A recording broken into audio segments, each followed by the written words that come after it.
Hi hello everyone. இன்னைக்கு பாலிட்டியில fundamental rights அடிப்படை உரிமைகளோட part 3 video தான் பார்க்க போறோம்.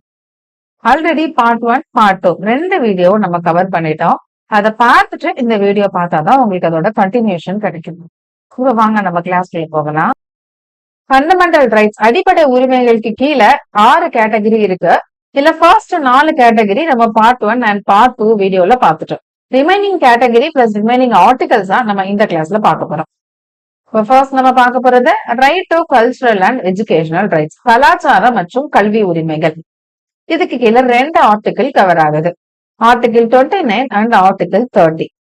ஆர்டிகிள் 29 என்ன சொல்றாங்க? Protection of interest of minorities, சிறுபான்மையினரின் நலன்களை பாதுகாத்தல்.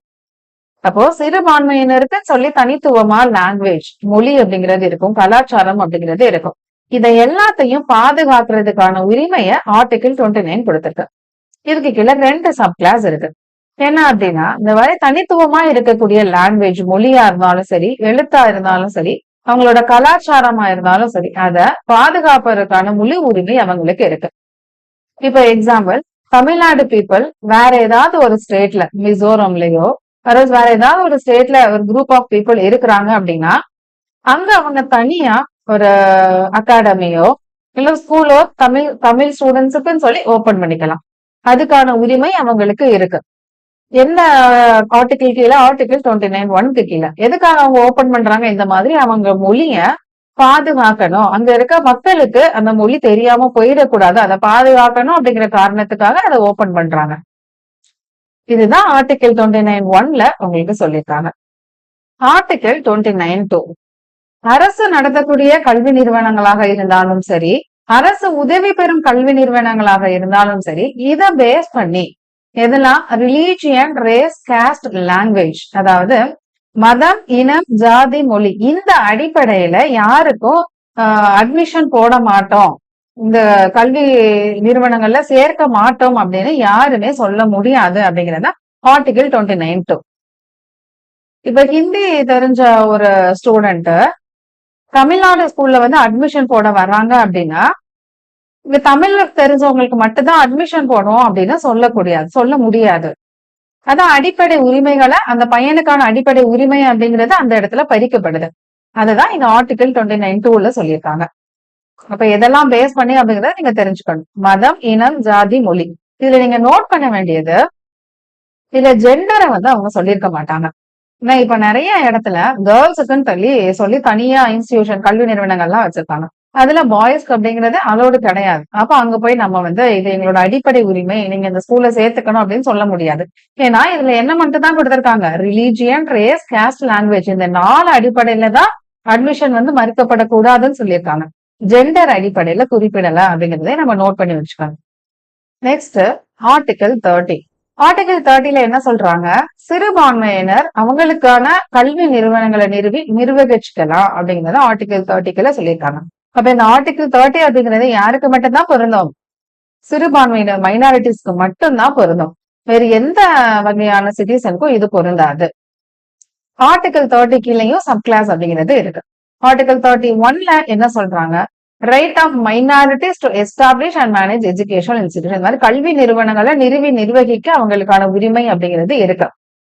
31ல சொல்றாங்க. 31A இது எந்த அமெண்ட்மெண்ட் மூலமா வந்திருக்கும் அப்படின்னா, 44வது அமெண்ட்மெண்ட் 1978. இது நம்ம ஆல்ரெடி பார்ட் 1ல பார்த்தோம்ல. ஆர்டிகிள் 31 ரைட் டு ப்ராப்பர்ட்டி, சொத்து உரிமை அப்படிங்கிறது இந்த அமெண்ட்மெண்ட் மூலமா நீக்கப்பட்டுச்சு. அப்ப அது சம்பந்தப்பட்டதுதான் இந்த விதியிலையும் கொடுத்திருப்பாங்க. என்ன சொல்லுவாங்க? சிறுபான்மையினோட கல்வி நிறுவனத்துக்கு சொந்தமான சொத்துக்களை கவர்மெண்ட் ஆக்குபை பண்ணும்போது அவங்களுக்கு இழப்பீடு அப்படிங்கறத வழங்கணும் அப்படின்னு சொல்றாங்க. நெக்ஸ்ட் ஆர்டிகிள் 32ல நிதியுதவி வழங்கும் போது எந்த விதமான பாகுபாடும் பார்க்காம அவங்களுக்கு வழங்கணும் அப்படிங்கறத ஆர்டிகிள் 32ல குறிப்பிடுறாங்க. நெக்ஸ்ட் ஆர்டிகிள் 31 பத்தி நம்ம ஆல்ரெடி டிஸ்கஸ் பண்ணிருப்போம். ரைட் டு ப்ராப்பர்ட்டி, சொத்து உரிமை, அதாவது ஒருத்தவங்களுக்கு சொந்தமான நிலத்தை கவர்மெண்ட் எப்ப வேணாலும் கையகப்படுத்தீங்களோ அதுக்கான காம்பன்சேஷன் அப்படிங்கறத அவங்களுக்கு கொடுக்கணும். இதை ஃபண்டமெண்டல் ரைட்ஸ்ல இருந்து லீகல் ரைட்ஸ்க்கு மாத்திட்டாங்க. இது எல்லாமே நம்ம பார்ட் 1 வீடியோல டிஸ்கஸ் பண்ணதுனால இதை மட்டும் ஜஸ்ட் தெரிஞ்சு வச்சுக்கோங்க. Next article 31A protection of certain laws, அதாவது சில சட்டங்களை பாதுகாக்கிறது. ஆர்டிகல் 31A B C அப்படின்னு 3 இருக்கும். இந்த 3மே கொஞ்சம் இம்பார்ட்டன்ட். நம்ம புக்ல இருக்காது, பட் நீங்க நோட் பண்ணி படிச்சு வச்சுக்கணும். இப்ப இந்த ஆர்டிகல் 31A என்ன சொல்றாங்க அப்படின்னா, இப்போ ஒரு குறிப்பிட்ட ஒரு சில லாஸ் எல்லாம் இருக்கு. அந்த லாஸ், அந்த சட்டம் அமைக்கும் போது ஆர்டிகல் 14 ஆர்டிகல் 19 இது ரெண்டையும் வைலேட் பண்ணாலும் நம்ம சுப்ரீம் கோர்ட்ல போய் என்ன பண்ண முடியாது, கேஸ் அப்படிங்கறத ஃபைல் பண்ண முடியாது. ஆர்டிகல் 14 அப்படிங்கிறது என்னது, ஈக்குவாலிட்டி பிஃபோர் லா, சட்டத்தின் முன் அனைவரும் சமம். ஆர்டிகல் 19 அப்படிங்கிறது ஒரு 6 அடிப்படை சுதந்திரம் இருக்கும். அதை மீறி ஒரு இந்த லாஸ், என்னென்ன லாஸ்ங்கிறத அவங்க கொடுத்திருப்பாங்க. இந்த சட்டம் அப்படிங்கிறது இதுக்கு கீழே ஏற்றினாலும் நம்ம சுப்ரீம் கோர்ட்ல போய் என்ன பண்ண முடியாது, கேஸ் அப்படிங்கறத ஃபைல் பண்ண முடியாது.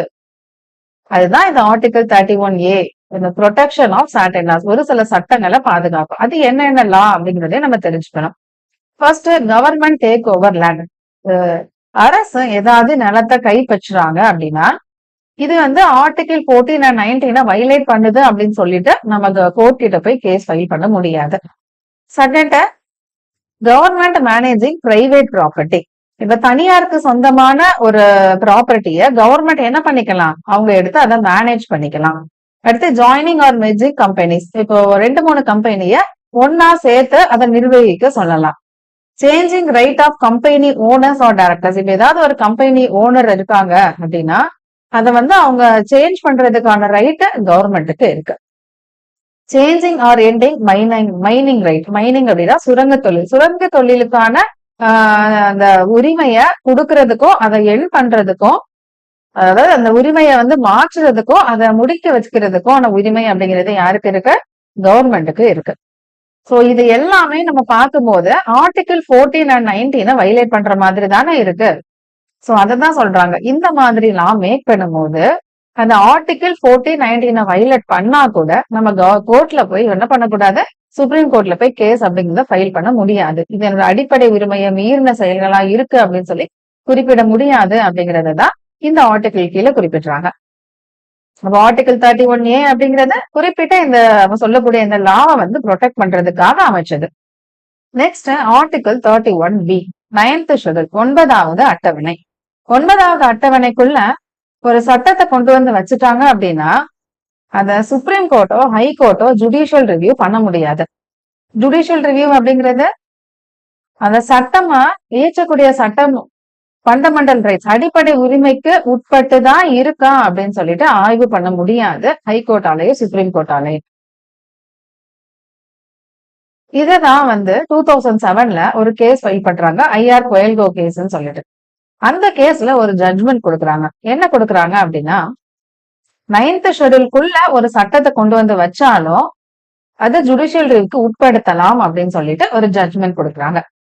இந்த கேஸ பத்தி நீங்க டீடைலா தெரிஞ்சுக்கணும்னா நம்ம already schedules of Indian constitution, இந்திய அரசியலமைப்பின் அட்டவணை அப்படிங்கிறதுக்கு கீழே 9th ஷெட்யூல் கீழே இந்த கேஸ பத்தி ரொம்ப டீடைலா நம்ம எக்ஸ்பிளைன் பண்ணியிருக்கோம். சோ கேஸ பத்தி தெரிஞ்சுக்கணும்னு நினைக்கிறவங்க அதை பார்த்து தெரிஞ்சுக்கோங்க. இப்ப இதுல நீங்க தெரிஞ்சுக்க வேண்டியது, 9th ஷெட்யூல்ல ஒரு ஆக்ட கொண்டு வந்து வச்சாங்கன்னா அதை ஜுடிஷியல் ரிவ்யூ பண்ண முடியாது. கோயல்கோ கேஸ்க்கு அப்புறம் 9th ஷெட்யூலுக்கு ஒரு ஆக்ட கொண்டு வந்து வச்சா கூட அது ஜுடிஷியல் ரிவ்யூ பண்ணலாம் அப்படிங்கறத மட்டும் தெரிஞ்சுக்கோங்க. இப்ப 1931B-யும் 31A-யும் இந்த அமெண்ட்மெண்ட், ஃபர்ஸ்ட் அமெண்ட்மெண்ட் ஆக்ட் 1951 மூலமா தான் கொண்டு வந்திருப்பாங்க. Next, article 31C, protection of laws implementing directive principle. 31A-ல குறிப்பிட்ட ஒரு 5 லா பார்த்தோம், அதை ப்ரொடெக்ட் பண்றதுக்காக 31A அப்படிங்கிறது இருந்துச்சு. 31C அப்படிங்கிறது அரசு வழிகாட்டும் நெறிமுறைகளுக்கு கீழே நம்ம ஒரு லா மேக் பண்ணோம் அப்படின்னா அதை ப்ரொடெக்ஷன் பண்றதுக்காக 31C அப்படிங்கிறது இருக்கு. அப்போ 31C-ல என்ன சொல்றாங்க, இந்த மாதிரி ஆர்டிகல் 39B and 39C இதை இம்ப்ளிமெண்ட் பண்றதுக்காக ஒரு சட்டத்தை கொண்டு வரோம்னா அந்த சட்டம் ஆர்டிகல் 14, ஆர்டிகல் 19 வயலேட் பண்ணக்கூடியதா இருந்தா கூட நம்ம ஃபண்டமெண்டல் ரைட்ஸ மீறினதா இருக்குன்னு சொல்லிட்டு கோர்ட்ல சேலஞ்ச் பண்ண முடியாது. 39B 39C-ல என்ன இருக்கு, 39B-ல என்ன சொல்றாங்க, ஒருத்தங்க கிட்ட இருக்கக்கூடிய வளங்களை மக்களோட நலனுக்காக எல்லாருக்கும் பிரிச்சு கொடுக்கலாம். 39C செல்வம் அப்படிங்கிறது ஒரு பக்கம் மட்டுமே குவிஞ்சு கிடக்கிறத தடுக்கணும். இதுதான் 39B and 39C. சோ இதுக்கு ரிலேட்டடா ஏதாவது ஒரு லாவை கொண்டு வந்தாங்க அப்படின்னா அதை நம்ம கோர்ட்ல சேலஞ்ச் பண்ண முடியாது. ஃபார் எக்ஸாம்பிள், கவர்மெண்ட் வந்து ஒரு ரூல் கொண்டு வராங்க. இந்த மாதிரி ஒருத்தவங்க கிட்ட ஒரு 100 ஏக்கர் லேண்ட் தான் இருக்கணும், அதுக்கு மேல இருக்கக்கூடாதுன்னு சொல்லிட்டு. அப்போ மீதி இருக்கிற லேண்ட் எல்லாம் நம்ம கவர்மெண்ட் கிட்ட ஒப்படைச்சிடணும். கவர்மெண்ட் அதை இல்லாத மக்களுக்கு எல்லாம் அந்த வளங்களை பிரிச்சு கொடுப்பாங்க. சோ இந்த மாதிரி சட்டம் இயற்றும் போது இது என்னோட தனிப்பட்ட சுதந்திரம் பாதிக்குது அப்படின்னு சொல்லிட்டு நம்ம கோர்ட்ல போய் சேலஞ்ச் பண்ண முடியாது. அததான் இந்த ஆர்டிகல் 31C ப்ரொடெக்ட் பண்ணுது. புரிஞ்சிருக்கும்னு நினைக்கிறேன். ஆர்டிகல் 31C அப்படிங்கிறது எந்த அமெண்ட்மெண்ட் மூலமா கொண்டு வந்திருப்பாங்க? 25வது திருத்த சட்டம் மூலமா தான் கொண்டு வந்திருப்பாங்க. இன்னொரு திருத்த சட்டமும் கொண்டு வந்திருப்பாங்க 1976ல 42வது திருத்த சட்டம் அப்படின்ட்டு. இப்ப 2 திருத்த சட்டத்துக்கும் என்ன வித்தியாசம் அப்படின்னு பாத்தீங்கன்னா, 25வது திருத்த சட்டத்துல என்ன மட்டும் தான் சொல்லிருப்பாங்க, ஆர்டிகல் 39B அண்ட் 39C. இதுக்கு ரிலேட்டடா ஒரு சட்டத்தை கொண்டு வந்தா அது 4019 வைலேட் பண்ணா கோர்ட்ல சேலஞ்ச் பண்ண முடியாது அப்படின்னு சொல்லியிருப்பாங்க.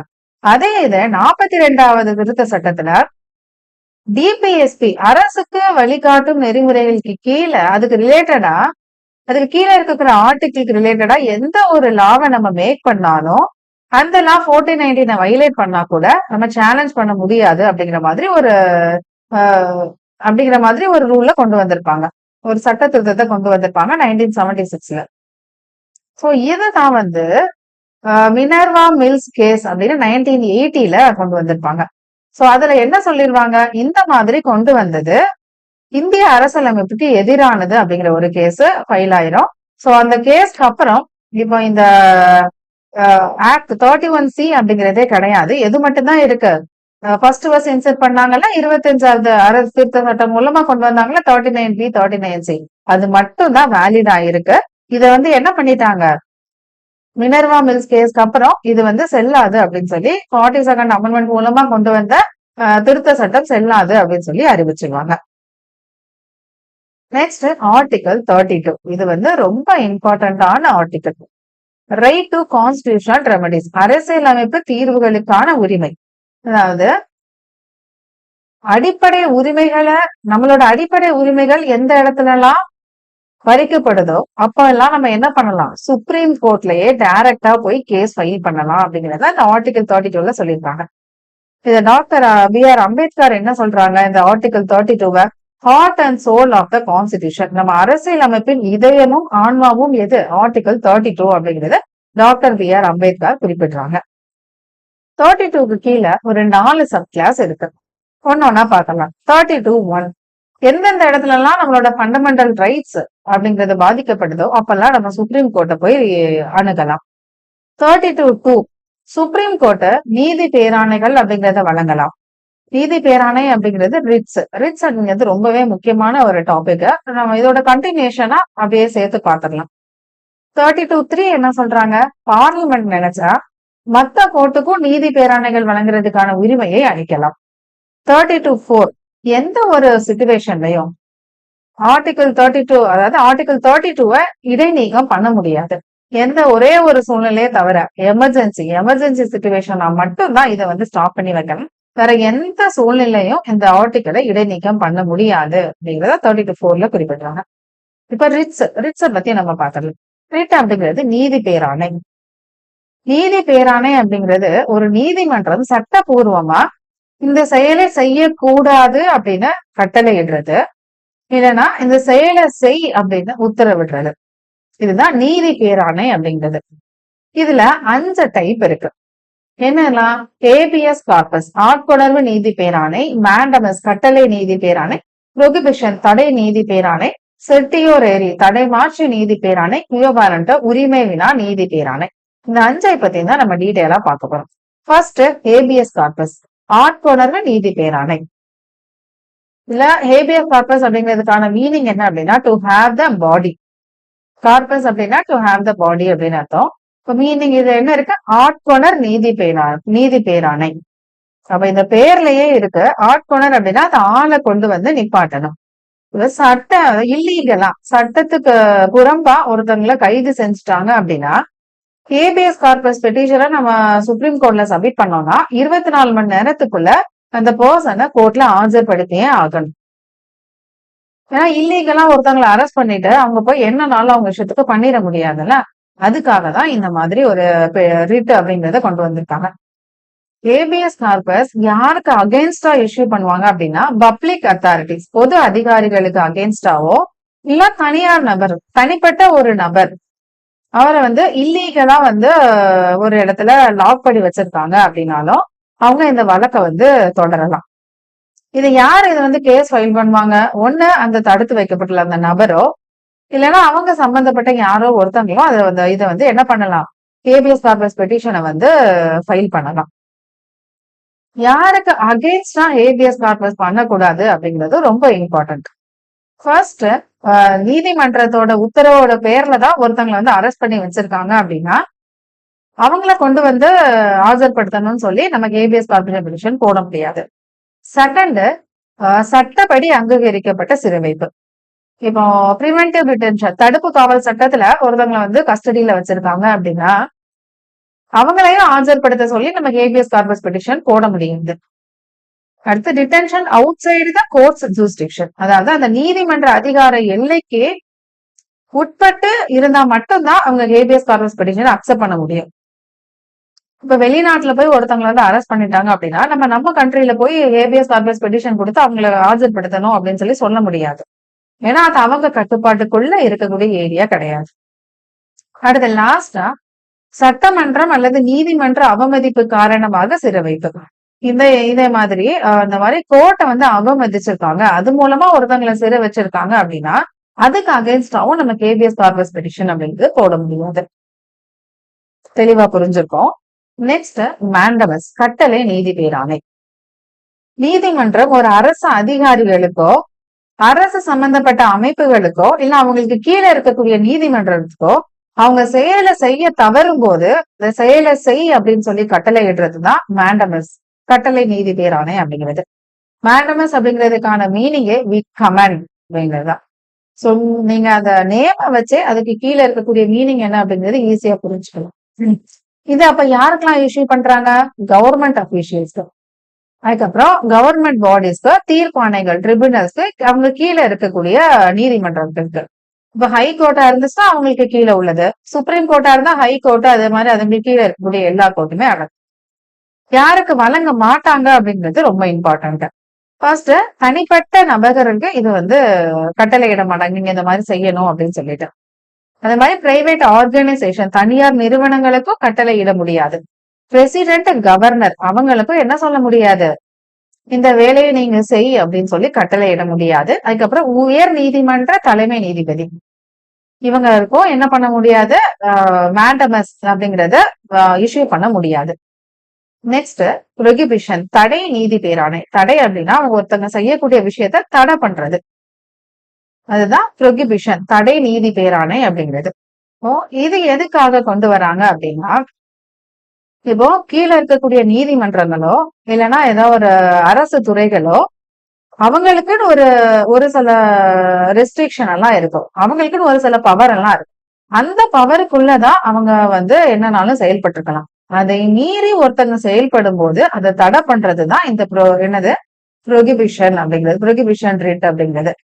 இது யாருக்கு வழங்குவா? ஹையர் கோர்ட் லோயர் கோர்ட்டுக்கு வழங்குவாங்க.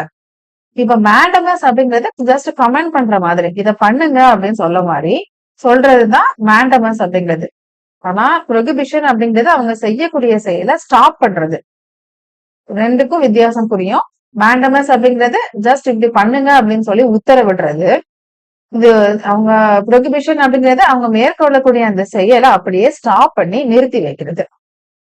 எதுக்காக எப்படி பண்றாங்க? அவங்க சட்டத்தோட அதிகாரத்தை தவறா பயன்படுத்திட கூடாது அப்படிங்கிறதுக்காக தான் இந்த ப்ரொகிபிஷன் ரிட் அப்படிங்கிறது கொண்டு வந்திருக்காங்க.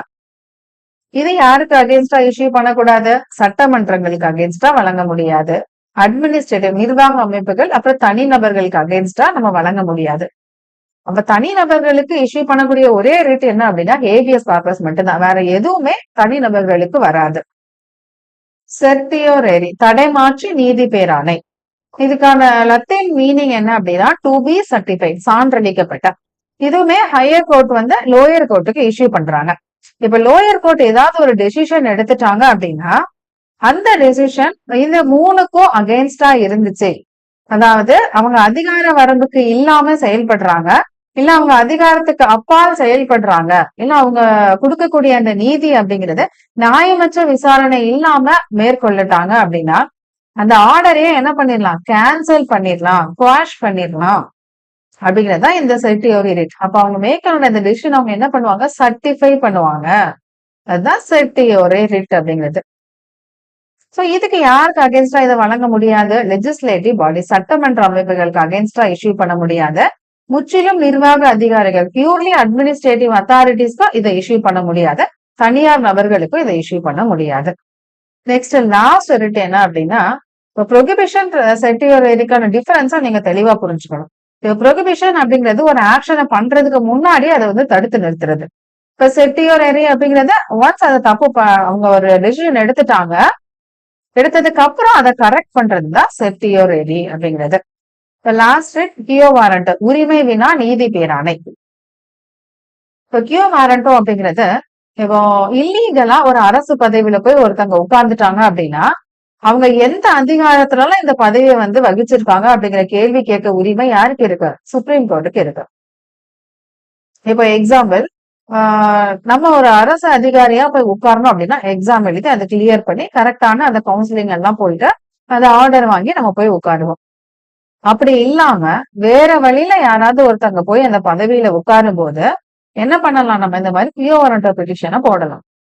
அப்படி போடும்போது அவங்க கொஸ்டின் கேட்பாங்க, எப்படி நீங்க இந்த பொசிஷன்ல உட்கார்ந்துருக்கீங்க, எது மூலமா நீங்க இந்த அரசு பதவியை வகிக்கிறீங்க அப்படிங்கிற மாதிரி கேள்வி எழுப்புவாங்க. சோ எந்த வகையிலும் தப்பு நடந்துடக்கூடாது அப்படிங்கிறதுக்காக தான் இந்த மாதிரி நீதி பேராணை வச்சிருக்காங்க. இதை யார் ஃபைல் பண்ணலாம் அப்படின்னா யாரு வேணாலும் ஃபைல் பண்ணணும்.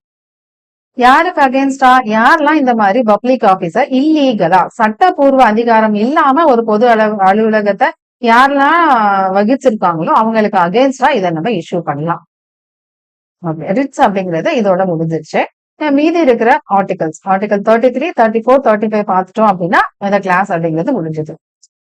ஆர்டிகல் 33, ஆர்டிகல் 33 ஒரு சில ஃபண்டமெண்டல் ரைட்ஸ ரெஸ்ட்ரிக்ட் பண்ணி வச்சிருக்காங்க. யாருக்கெல்லாம், இங்க 4 பேருக்கும். யாருக்கெல்லாம், ஆர்ம்டு போர்சஸ். ஆர்ம்டு போர்சஸ் அப்படிங்கிறது ஆர்மி, நேவி, ஏர்போர்ஸ் எல்லாமே. அடுத்து பாராமிலிட்டரி போர்ஸ் அப்படிங்கிறது BSF, border security force, CRPF எல்லாம் இருக்காங்களா அவங்கலாம். அடுத்து போலீஸ் போர்சஸ், எல்லா ஸ்டேட்ல இருக்கக்கூடிய police officers. Government intelligent agencies, அதாவது ரா, ஐபி எல்லாம் இருக்குல்ல, ரிசர்ச் அண்ட் அனலைசிஸ் விங், ஐபினா இன்டர்நேஷனல் இன்டெலிஜென்ஸ் பியூரோ. சோ இது எல்லாத்துடைய மெம்பர்ஸ்க்கான ஃபண்டமெண்டல் ரைட்ஸை பார்லிமெண்ட் என்ன பண்ணிருக்கு, ரெஸ்ட்ரிக்ட் பண்ணி வச்சிருக்காங்க. என்னென்ன ரெஸ்ட்ரிக்ஷன், அவங்களுக்கு இந்த பப்ளிக்ல அவங்களோட ஒப்பீனியனை எக்ஸ்பிரஸ் பண்றதுக்கு ரெஸ்ட்ரிக்ஷன் இருக்கு. அதே மாதிரி freedom of speech and association, அதாவது 19ல நம்ம பார்த்திருக்கோம்ல சார், அடிப்படை சுதந்திரம், அதெல்லாம் இவங்களுக்கு வந்து ரெஸ்ட்ரிக்ஷன். இதெல்லாம் freedom of speech and association, இந்த மாதிரி சங்கங்கள் அமைக்கிறது அதை எல்லாமே இவங்களுக்கு ரெஸ்ட்ரிக்ட் பண்ணிருக்காங்க. Next article 34. இந்த ஆர்டிகல் 34 அப்படிங்கிறது ராணுவ சட்டம் விதிப்பாங்கல்ல, அப்பதான் இந்த ஆர்டிகல் 34 அப்படிங்கிறது இம்ப்ளிமெண்ட் பண்ணுவாங்க. இப்ப இந்த ராணுவ சட்டம் விதிக்கும் போது ஒரு சில ஃபண்டமெண்டல் ரைட்ஸ் எல்லாம் என்ன பண்ணுவாங்க, ஸ்டாப் பண்ணி வச்சிருப்பாங்க. அப்படி வச்சிருக்கும் போது பார்லிமெண்ட் என்ன பண்ணிக்கலாம், இந்த நேரத்துல ஒரு சில சட்டங்கள் அப்படிங்கிறத விதிக்கலாம். எதுக்காக, தனி நபர்களை பாதுகாக்கிறதுக்காக. அதுக்கப்புறம் அவங்க ஒரு சில ஆக்ஷன் எல்லாம் எடுப்பாங்கல்ல, அந்த ஆக்ஷனை வேலிடேட் பண்றதுக்காக. அவங்க எடுக்கக்கூடிய நடவடிக்கை அப்படிங்கிறது ஒழுங்கான முறையில இருக்குதா இல்லையா அப்படிங்கறத வேலிடேட் பண்றதுக்காக ஒரு சில லா அப்படிங்கறதெல்லாம் அவங்க மேக் பண்ணலாம். இதுதான் ஆர்டிகல் 34ல கொடுத்திருக்காங்க. சப்போஸ் ராணுவ சட்டம் அமல்படுத்தும் போதோ இல்லைன்னா பிரிவென்டிவ் டிடென்ஷன், தடுப்பு காவல் இதை அமல்படுத்தும் போதோ ஏதாவது இழப்பு ஏற்பட்டுருச்சு அப்படின்னா அதை இழப்பீடு பண்றதுக்கு ஒரு சில லாவெல்லாம் பார்லிமெண்ட் இம்ப்ளிமெண்ட் பண்ணலாம். இதுதான் ஆர்டிகல் 34ல குறிப்பிட்டது. Next article 35. பார்லிமெண்ட்டுக்கு எந்த ஆர்டிகிள் கீழெல்லாம் சட்டம் கொண்டு வர்றதுக்கான உரிமை இருக்கு, பவர் இருக்கு அப்படிங்கறத சொல்றதுதான் ஆர்டிகல் 35. என்னென்ன ஆர்டிகல், ஆர்டிகல் 63, அதாவது வேலை வாய்ப்புல இடஒதுக்கீடு பண்றதுக்கு என்னென்ன லாவெல்லாம் மேக் பண்றதுக்கான உரிமை பார்லிமெண்ட்டுக்கு இருக்கு. அடுத்த ஆர்டிகல் 32(3), பார்லிமெண்ட் நினைச்சாங்கன்னா மத்த கோர்ட்டையும் சுப்ரீம் கோர்ட்டை தவிர மத்த கோர்ட்டும் ரிட்ட இஷ்யூ பண்றதுக்கான அதிகாரத்தை வழங்கலாம். ஆர்டிகல் 33, நம்ம நிறைய போர்சஸ் பார்த்தோம்ல, பாராமிலிட்டரி போர்ஸ், ஆர்ம்டு போர்சஸ், அந்த மாதிரி ஒரு 4 போர்சஸ் இப்பதானே பார்த்தோம். அவங்களுக்கான ரெஸ்ட்ரிக்ஷனை யாரு தான் கொடுப்பாங்க? பார்லிமெண்ட் தான் வழங்குவாங்க. அடுத்த ஆர்டிகிள் 34. ராணுவ சட்டம் இருக்கும்போது ஃபண்டமெண்டல் ரைட்ஸ் எல்லாம் சஸ்பெண்ட் ஆயிருக்கும். அப்போ ஒரு சில லாவெல்லாம் யாரு மேக் பண்ணலாம்? பார்லிமெண்ட் மேக் பண்றதுக்கான அதிகாரம் அவங்களுக்கு இருக்கு. இதுதான் ஆர்டிகிள் 35ல குறிப்பிட்டது. சோ இந்த ஆர்டிகிள் இவ்வளவு தெரிஞ்சுக்கிட்டா போதுமானது. சோ ஃபண்டமெண்டல் ரைட்ஸ்ல நம்ம ஆர்டிகிள் 12ல இருந்து 35 வரைக்கும் டீடைலா பார்ட் 1, பார்ட் 2, பார்ட் 3 வீடியோல கவர் பண்ணிட்டோம். இந்த 3 பாட்டையும் நீங்க தெளிவா பார்த்து நோட்ஸ் எடுத்து வச்சுக்கிட்டீங்க அப்படின்னா ஃபண்டமெண்டல் ரைட்ஸ்க்கு தாராளமா போதுமானது.